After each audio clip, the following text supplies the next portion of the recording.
اعوذ باللہ من الشیطان الرجیم بسم اللہ الرحمن الرحیم۔ سب ناظرین کو علم اسلام چینل میں خوش آمدید اور خلوص بھرا سلام۔ میرے پیارے عزیز دوستو، والدین اللہ تعالیٰ کی عطا کردہ بہت بڑی نعمت ہے۔ یہ انسان کو دیا ہوا اللہ تعالیٰ کا بہترین تحفہ ہے، جن کی موجودگی ہماری زندگی کو خوبصورت ترین بنا دیتی ہے۔ والدین اولاد کے لیے وہ کچھ کرتے ہیں جو کوئی بھی دوسرا نہیں کر سکتا۔ اس لیے تو کہا جاتا ہے کہ والدین کا کوئی نعم البدل نہیں۔ والدین کی دعائیں ان کے زندہ رہتے بھی اولاد کے حق میں ہوتی ہیں، اور اس دنیا سے رخصت ہو جانے کے بعد بھی ان کی دعائیں ہمیشہ اولاد کے ساتھ رہتی ہیں۔ میرے معزز سامعین، آج میں آپ سب سے دل سے درخواست کرنا چاہتا ہوں کہ میرے والد محترم کے ایصال ثواب کے لیے فاتحہ خوانی کر دیں اور ان کے حق میں دعا کریں کہ اللہ پاک ان کی آگے کی منزلیں آسان کرے اور انہیں جنت الفردوس نصیب ہو۔ میں آپ سب کی دعاؤں کا بے حد مشکور رہوں گا۔ شکریہ۔ ہمارا آج کا موضوع حضرت اویس کرنی رضی اللہ تعالیٰ عنہ۔ حضرت اویس کرنی رضی اللہ تعالیٰ عنہ کو حضور صلی اللہ علیہ وآلہ وسلم کی ذات سے والہانہ عشق تھا۔ یہی وجہ ہے کہ آپ صلی اللہ علیہ وآلہ وسلم فرمایا کرتے تھے کہ مجھے یمن کی طرف سے محبت کی نسیم آتی ہے، کیونکہ وہاں میرا عاشق اویس کرنی رہتا ہے۔ آپ صلی اللہ علیہ وآلہ وسلم نے فرمایا کہ قیامت کے روز اللہ 70,000 فرشتے پیدا کرے گا، جن کی اشکال خواجہ اویس جیسی ہوگی، اور ان کے جلوس میں خواجہ صاحب کو دہشت میں لے جایا جائے گا۔ ساری کائنات کی منظر دیکھے گی، مگر کوئی شخص پہچان نہیں پائے گا کہ اصل خواجہ کرنی کون ہے۔ اللہ نے جس طرح دنیا میں انہیں لوگوں سے چھپائے رکھا، اسی طرح قیامت کے روز بھی ان کو غیروں کی نگاہوں سے دور اور محفوظ رکھے گا، کیونکہ اللہ کا فرمان ہے، میرے دوست میری قبا کے نیچے رہتے ہیں، اور اسی وجہ سے کوئی انہیں پہچان نہیں سکتا۔ خواجہ اویس کرنی کو ماں سوائے چند ایک صحابہ کرام رضی اللہ تعالیٰ عنہم کے کسی نے نہیں دیکھا۔ خواجہ اویس کرنی رضی اللہ تعالیٰ عنہ طلوع اسلام سے پہلے اس دنیا میں تشریف لا چکے تھے۔ خواجہ صاحب عہد طفولیت میں ہی والد کی شفقت سے محروم ہو گئے، اس لیے ان کو بچپن میں ہی محنت مزدوری کرنا پڑی۔ آپ لوگوں کے اونٹ چرایا کرتے تھے اجرت پہ، اور اس اجرت سے اپنا اور اپنی ضعیف اور نابینا والدہ کا پیٹ پالا کرتے تھے۔ اس کے علاوہ جو تھوڑی سی رقم بچ رہتی، اس کو لوگوں میں تقسیم کر دیتے تھے۔ آپ کی زندگی کے شب روز اسی طرح گزر رہے تھے کہ یمن تک اسلام کے نام لیوا پیدا ہو گئے۔ جب آپ کو اسلام اور آپ صلی اللہ علیہ وآلہ وسلم کے متعلق خبر ملی تو آپ فوراً اسلام لے آئے، اور آپ کے اندر نور ہدایت کی شمع تو اللہ نے پہلے سے ہی روشن کر رکھی تھی۔ اعلان نبوت اور اشاعت اسلام نے اس شمع ہدایت کو جلا بخشی، اور آپ رسول اللہ صلی اللہ علیہ وآلہ وسلم کے دیوانے اور شیدائی بن گئے۔ حضرت صلی اللہ علیہ وآلہ وسلم فرماتے ہیں کہ اویس کرنی رضی اللہ تعالیٰ عنہ کو اسلام کی دولت سے اللہ نے خود روشناس کرایا ہے، اور یہ اللہ کی رحمت و فضل کا اعجاز ہے کہ وہ میرا نادیدہ صادق بن گیا۔ خواجہ اویس کرنی کو قرب رسول و دیدار رسول صلی اللہ علیہ وآلہ وسلم کا بڑا اشتیاق تھا، اگر آپ کو چشم باطنی کے اشارے سے رسول اللہ صلی اللہ علیہ وآلہ وسلم نے مدینہ آنے سے روکے رکھا۔ اس کی دو وجوہات تھیں۔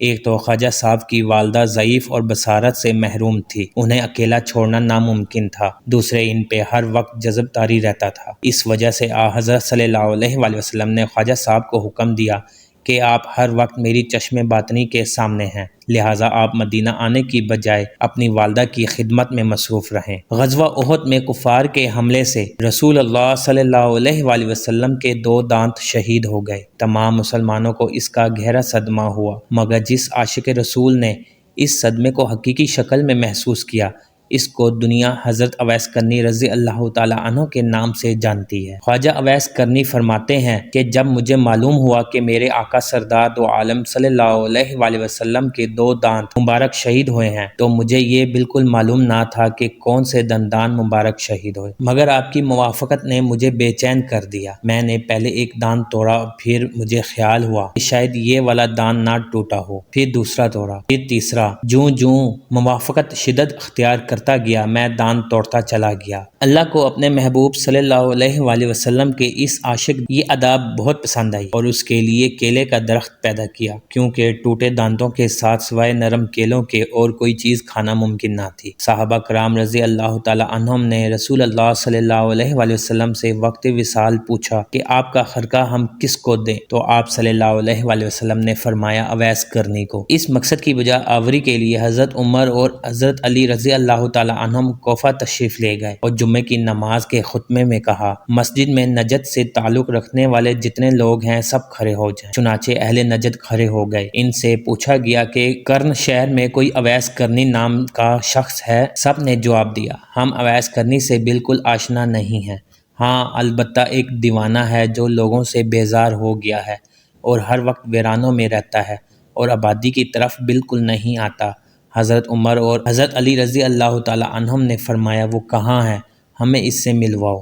عرض کی گئی کہ وہ وادی ارنا میں اونٹ چراتا ہے اور رات کو روکھی سوکھی روٹی کھا کے سو رہتا ہے، کسی سے بات نہیں کرتا۔ وہ کھانا جو ہم لوگ کھانا کھاتے ہیں اس کو پسند نہیں کرتا۔ وہ لوگوں کو خوش دیکھتا ہے تو روتا ہے اور جب لوگ رو رہے ہوں تو وہ خوش ہوتا ہے۔ جب حضرت عمر اور حضرت علی رضی اللہ تعالیٰ عنہم وادی ارنا میں پہنچے تو انہوں نے دیکھا کہ خواجہ اویس کرنی نماز ادا کر رہے ہیں اور ان کے اونٹوں کو فرشتے چرا رہے ہیں۔ جب خواجہ اویس نماز سے فارغ ہوئے تو حضرت عمر رضی اللہ تعالیٰ عنہ نے آپ کو السلام علیکم کہا۔ جواب ملا وعلیکم السلام۔ حضرت علی رضی اللہ تعالیٰ عنہ نے آپ سے نام پوچھا تو جواب دیا کہ میرا نام اللہ کا بندہ ہے۔ حضرت عمر رضی اللہ تعالیٰ عنہ نے کہا، اللہ کے بندے تو ہم سب ہیں، آپ اپنا خاص نام بتائیے۔ خواجہ صاحب بولے، میرا نام اویس ہے۔ حضرت عمر رضی اللہ تعالیٰ عنہ نے ان کا ہاتھ پکڑ کر وہ نشان دیکھا جس کے متعلق آپ صلی اللہ علیہ وآلہ وسلم نے ذکر فرمایا تھا، وہ نشان اویس کی شناخت کی علامت ہوگا۔ حضرت عمر رضی اللہ تعالیٰ عنہ نے جب وہ نشان علامت خواجہ اویس کے ہاتھ پہ دیکھا، ان کے ہاتھ پر بوسہ دیا اور کہا کہ اے اویس کرنی، رسول اللہ صلی اللہ علیہ وآلہ وسلم نے آپ کو سلام بھیجا ہے اور ساتھ یہ مرکب بھی عنایت فرمایا ہے اور وصیت فرمائی ہے کہ آپ امت محمدیہ کی بخشش کے لیے دعا کریں۔ خواجہ اویس کرنی نے فرمایا، اے عمر اور علی رضی اللہ تعالیٰ عنہم، آپ لوگ رسول اللہ صلی اللہ علیہ وآلہ وسلم کے رفیق خاص ہیں اور مجھ سوا ولی ہیں، دعا تو آپ لوگ کریں کیونکہ آپ کا مرتبہ اللہ کے دربار میں بلند ہے۔ حضرت عمر اور حضرت علی رضی اللہ تعالیٰ عنہم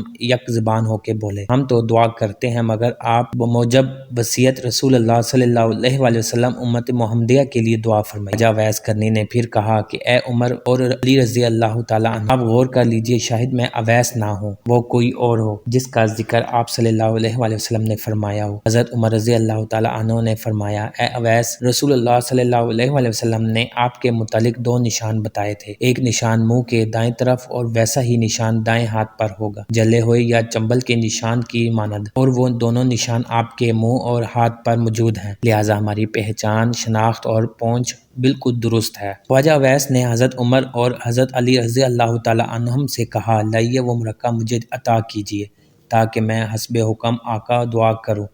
جب ان کو مرکہ دیا گیا تو وہ حضرت عمر اور حضرت علی رضی اللہ تعالیٰ عنہم سے کچھ فاصلے پر چلے گئے اور زمین پر سجدہ ریز ہو کر بارگاہ عزدی میں عرض کی، اے رب العالمین، میں اس وقت تک یہ مرکہ نہ پہنوں گا جب تک تو سرکار دو عالم کی ساری امت کو میری سفارش پر بخش نہ دے گا، کیونکہ پیغمبر اسلام نے یہ مرکہ مجھے عطا کیا ہے اور فاروق و مرتضیٰ رضی اللہ تعالیٰ عنہم نے مجھ تک پہنچانے تک کے لیے فرائض انجام دیے ہیں۔ اب تیرا کام ہے کہ تو میری دعا سن لے اور قبول کر۔ اللہ نے فرمایا، اویس، ہم نے تیری دعا کی برکت سے چند اشخاص کو تیری سفارش پر بخش دیا ہے۔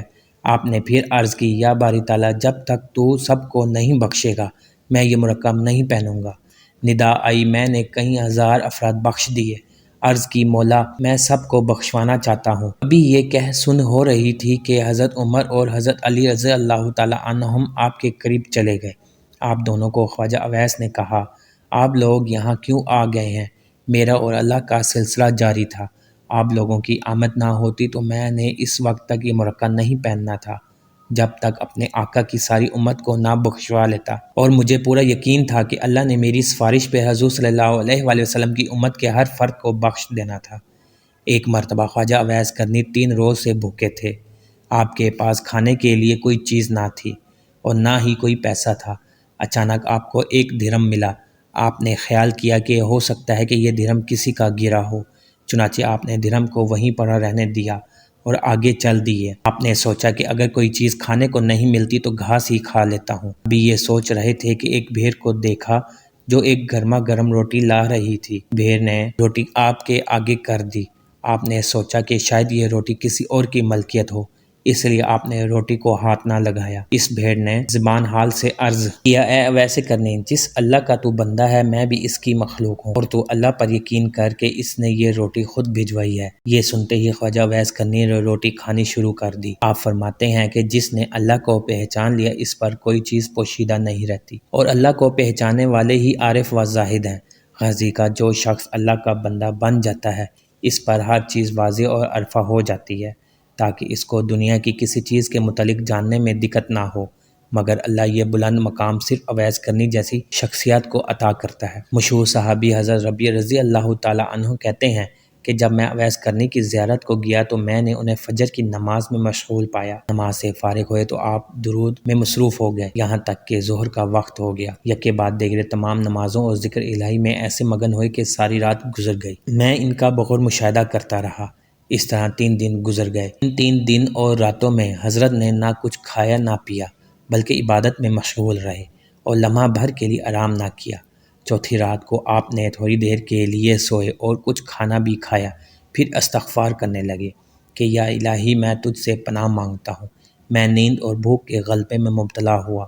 ربیع رضی اللہ تعالیٰ عنہ کہتے ہیں کہ خواجہ اویس کرنی نے راتوں کو تقسیم کیا ہوا تھا۔ ایک رات میں سجدہ کرتے تو پوری رات سجدے میں ہی گزار دیتے، اگر رکوع کرتے تو شب بھر رکوع کی حالت میں ہی کھڑے رہتے، کسی رات کو قیام میں بسر کرتے، غازی کا ہر رات کو دوسری رات کی طرح زندہ رکھتے تھے۔ خواجہ اویس کرنی رضی اللہ تعالیٰ عنہ کو حضرت عمر رضی اللہ تعالیٰ عنہ نے پیغام بھیجا کہ آپ کی اجازت ہو تو میں کوفہ کے گورنر کو لکھوں کہ وہ آپ کا خاص خیال رکھے۔ خواجہ صاحب نے جواب دیا کہ میں خصوصیت کے ساتھ زندگی بسر کرنے کے سخت خلاف ہوں، مجھے کسی چیز کی حاجت نہیں، میرا ہاتھ حاجت وا کے ہاتھ میں ہے، مجھے تو بس یاد الہی سے غرض ہے، وہ میں کر رہا ہوں اور کوئی چیز درکار نہیں۔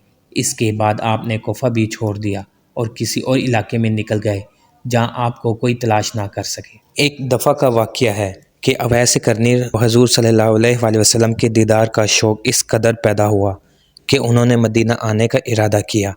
اب ادھر انہوں نے ارادہ کیا اور وہاں حضور صلی اللہ علیہ وآلہ وسلم کو کسی غزوہ میں شرکت کے لیے مدینہ سے باہر جانا پڑا، لیکن آپ صلی اللہ علیہ وآلہ وسلم نے حضرت عائشہ رضی اللہ تعالیٰ عنہا سے فرمایا کہ میرے جانے کے بعد شاید کوئی مہمان آئے، اگر وہ یہاں آئے تو اس کی خوب خاطر مطہرت کرنا اور ہر طرح سے خیال رکھا جائے، کیونکہ وہ بڑا پارسا انسان ہے، اور میرے آنے تک اس کو روکنے کی کوشش کی جائے، اور اگر وہ نہ رکنا چاہے تو اس کو مجبور نہ کیا جائے، مگر اس کی شکل و صورت یاد کر لی جائے۔ یہ ہدایت دے کر آپ صلی اللہ علیہ وآلہ وسلم غزوہ کے لیے روانہ ہو گئے۔ بعد میں اویس کرنی مدینہ تشریف لائے، مگر جب انہیں پتہ لگا کہ آپ صلی اللہ علیہ وآلہ وسلم مدینہ میں موجود نہیں تو انہوں نے اسی وقت واپسی کا قصد کیا۔ ان کو روکنے کی بڑی کوشش کی گئی، مگر وہ نہ رکے اور نہ ہی کسی قسم کی خاطر کروائی اور واپس لوٹ گئے۔ جب آپ صلی اللہ علیہ وآلہ وسلم واپس تشریف لائے تو آتے ہی انہوں نے حضرت عائشہ صدیقہ رضی اللہ تعالیٰ عنہا سے سوال کیا کہ کیا کوئی مہمان آیا تھا؟ ام المومنین رضی اللہ تعالیٰ عنہا نے عرض کی، اے اللہ کے رسول صلی اللہ علیہ وآلہ وسلم، ایک شخص جو کہ یمن سے آیا تھا، اس کی شکل و صورت چرواہوں جیسی تھی، آپ کو نہ پا کر وہ ایک لمحہ بھی نہ ٹھہرا اور چلا گیا۔ آپ صلی اللہ علیہ وآلہ وسلم نے کہا کہ عائشہ رضی اللہ تعالیٰ عنہا پتہ ہے وہ کون تھا؟ عرض کی حضور صلی اللہ علیہ وآلہ وسلم، میں بالکل نہیں جانتی۔ فرمایا وہ اویس کرنی تھا جو میرے دیدار کے لیے یہاں آیا تھا اور دیدار کی حسرت دل میں لیے ہی واپس چلا گیا، اور وہ ٹھہر بھی نہیں سکتا تھا کہ اس کی ماں ہے جو کہ بری اور آنکھوں سے معذور ہے، اس کی نگہداشت کرنے والا کوئی نہیں ہے، اس لیے اس کو ہر حال میں واپس جانا تھا، اور وہ یہ شخص ہے کہ جو اللہ اور اس کے رسول صلی اللہ علیہ وآلہ وسلم کا سچا چاہنے والا ہے، جس کو صرف یاد الہی سے غرض ہے اور وہ کسی چیز سے نہ معروب ہے نہ متاثر۔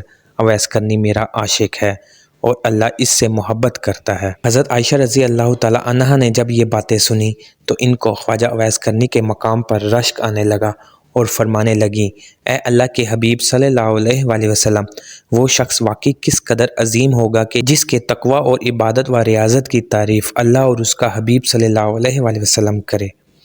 حضرت اویس کرنی کو جنت کے دروازے پر روک لیا جائے گا۔ اویس نام ہے، عامر کے بیٹے ہیں، مراد قبلہ ہے، کرن ان کی شاخ ہے اور یمن ان کی رہائش گاہ تھی۔ حضرت نے ماں کے حد درجہ خدمت کی، وہ آسمانوں تک پہنچی۔ اویس کرنی حضور کی خدمت میں حاضر نہیں ہو سکے۔ جبرائیل علیہ السلام آسمان سے پہنچے اور ان کی بات کو حضور نے بیان کیا، چونکہ حضور دیکھ رہے تھے کہ آئندہ آنے والی نسلیں اپنی ماؤں کے ساتھ کیسا سلوک کریں گی۔ ایک سائل نے سوال کیا، یا رسول اللہ صلی اللہ علیہ وآلہ وسلم، قیامت کب آئے گی؟ تو آپ نے ارشاد فرمایا، مجھے نہیں معلوم کب آئے گی۔ تو سائل نے کہا کہ کوئی نشانی تو بتا دیں۔ تو آپ نے فرمایا، جب اولاد اپنی ماں کو ذلیل کرے گی تو قیامت آئے گی۔ معزز سامعین، حضور صلی اللہ علیہ وآلہ وسلم نے حضرت عمر رضی اللہ تعالیٰ عنہ اور حضرت علی رضی اللہ تعالیٰ عنہ سے کہا کہ تمہارے دور میں ایک شخص ہوگا جس کا نام ہوگا اویس بن عامر، درمیانہ قد، رنگ کالا، جسم پر ایک سفید داغ۔ حضور صلی اللہ علیہ وآلہ وسلم نے ان کا حلیہ ایسے بیان کیا جیسے سامنے دیکھ رہے ہوں۔ وہ آئے گا، جب وہ آئے گا تو تم دونوں نے اس سے دعا کرانی ہے۔ حضرت عمر رضی اللہ تعالیٰ عنہ اور حضرت علی رضی اللہ تعالیٰ عنہ کو اویس کرنی کی دعا کی ضرورت نہیں تھی۔ یہ امت کو پیغام پہنچانے کے لیے ہے کہ ماں کا کیا مقام ہے۔ حضرت عمر رضی اللہ تعالیٰ عنہ حیران ہو گئے اور سوچنے لگے کہ حضور صلی اللہ علیہ وآلہ وسلم کیا کہہ رہے ہیں کہ ہم اویس سے دعا کرائیں۔ تو حضور صلی اللہ علیہ وآلہ وسلم نے فرمایا، عمر علی، اویس نے ماں کی خدمت اس طرح کی ہے، جب وہ ہاتھ اٹھاتا ہے تو اللہ اس کی دعا کو خالی نہیں جانے دیتا۔ میرے پیارے عزیز دوستو، حضرت عمر رضی اللہ تعالیٰ عنہ 10 سال خلیفہ رہے، 10 سال حج کیا، لیکن انہیں اویس نہ ملے۔ ایک دن سارے حاجیوں کو اکٹھا کر لیا اور کہا کہ تمام حاجی کھڑے ہو جاؤ۔ آپ کے حکم پر تمام حاجی کھڑے ہو گئے۔ پھر کہا کہ سب بیٹھ جاؤ، صرف یمن والے کھڑے رہو۔ تو سب بیٹھ گئے اور یمن والے کھڑے رہے۔ پھر کہا کہ یمن والے سارے بیٹھ جاؤ، صرف مراد قبیلہ کھڑا رہے۔ پھر کہا مراد والے سب بیٹھ جاؤ، صرف کرن والے کھڑے رہو۔ تو مراد قبیلے والے بیٹھ گئے، صرف ایک آدمی بچا، اور حضرت عمر رضی اللہ تعالیٰ عنہ نے کہا کہ تم کرنی ہو؟ تو اس شخص نے کہا کہ ہاں میں کرنی ہوں۔ تو حضرت عمر رضی اللہ تعالیٰ عنہ نے کہا کہ اویس کو جانتے ہو؟ تو اس شخص نے کہا کہ ہاں جانتا ہوں، میرے بھائی کا بیٹا ہے، میرا سگا بھتیجا ہے، اس کا دماغ ٹھیک نہیں، آپ کیوں پوچھ رہے ہو؟ تو حضرت عمر رضی اللہ تعالیٰ عنہ نے کہا کہ مجھے تو تیرا دماغ صحیح نہیں لگ رہا۔ آپ نے پوچھا کدھر ہے؟ تو اس نے کہا کہ آیا ہوا ہے۔ پوچھا کہاں گیا ہے؟ تو اس نے کہا کہ وہ عرفات گیا ہے اونٹ چرانے۔ آپ نے حضرت علی رضی اللہ تعالیٰ عنہ کو ساتھ لیا اور عرفات کی دوڑ لگا دی۔ جب وہاں پہنچے تو دیکھا کہ اویس کرنی درخت کے نیچے نماز پڑھ رہے تھے اور اونٹ چاروں طرف چر رہے تھے۔ یہ آ کر بیٹھ گئے اور اویس کرنی کی نماز ختم ہونے کا انتظار کرنے لگے۔ جب حضرت اویس نے محسوس کیا کہ 2 آدمی آ گئے ہیں تو انہوں نے نماز مختصر کر دی۔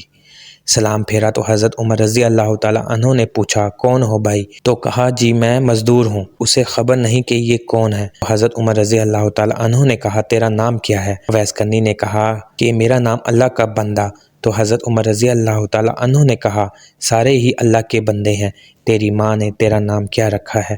تو حضرت اویس رضی اللہ تعالیٰ عنہ نے کہا آپ کون ہیں؟ حضرت علی رضی اللہ تعالیٰ عنہ نے کہا کہ اویس یہ امیر المومنین عمر بن خطاب ہیں اور میں ہوں علی بن ابی طالب۔ حضرت اویس کا یہ سننا تھا کہ وہ کانپنے لگے۔ کہا جی میں معافی چاہتا ہوں، میں تو آپ کو پہچانتا ہی نہیں تھا، میں تو پہلی دفعہ آیا ہوں۔ تو حضرت عمر رضی اللہ تعالیٰ عنہ نے کہا کہ تو ہی اویس ہے؟ تو انہوں نے کہا ہاں میں ہی اویس ہوں۔ حضرت عمر رضی اللہ تعالیٰ عنہ نے کہا کہ ہاتھ اٹھا اور ہمارے لیے دعا کر۔ وہ رونے لگے اور کہا کہ میں دعا کروں، آپ لوگ سردار اور میں نوکر، میں آپ لوگوں کے لیے دعا کروں؟ تو حضرت عمر رضی اللہ تعالیٰ عنہ نے کہا کہ ہاں اللہ کے نبی نے فرمایا تھا۔ عمر اور علی جیسی ہستیوں کے لیے حضرت اویس کے ہاتھوں اٹھوائے گئے، کس لیے؟ اس کے پیچھے جہاد نہیں، تبلیغ نہیں، تصوف نہیں، اس کے پیچھے ماں کی خدمت ہے۔ معزز سامعین، جب لوگ جنت میں جا رہے ہوں گے تو حضرت اویس کرنی بھی چلیں گے۔ اس وقت اللہ تعالیٰ فرمائیں گے کہ باقیوں کو جانے دو اور اویس کو روک لو۔ اس وقت حضرت اویس کرنی پریشان ہو جائیں گے اور کہیں گے کہ اے اللہ، آپ نے مجھے دروازے پر کیوں روک لیا گیا؟ تو مجھ سے اس وقت اللہ تعالیٰ فرمائیں گے کہ پیچھے دیکھو۔ جب پیچھے دیکھیں گے تو پیچھے کروڑوں اربوں کے تعداد میں جہنمی کھڑے ہوں گے۔ تو اس وقت اللہ فرمائے گا کہ اویس تیری ایک نیکی نے مجھے بہت خوش کیا ہے، ماں کی خدمت۔ تو انگلی کا اشارہ کر، جدھر جدھر تیری انگلی پھرتی جائے گی میں تیرے طفیل ان کو جنت میں داخل کر دوں گا۔ عزیز دوستو، امید کرتا ہوں کہ ویڈیو آپ دوستوں کو پسند آئی ہوگی۔ ویڈیو پسند آ جائے تو لائک اور شیئر ضرور کر دیجیے گا، اور آنے والی نئی ویڈیوز کے لیے ہمارے چینل کو سبسکرائب کر دیں اور ساتھ میں گھنٹی کے بٹن کو ضرور دبا دیں تاکہ ہماری نئی آنے والی ویڈیوز سب سے پہلے آپ تک پہنچے۔ اللہ حافظ۔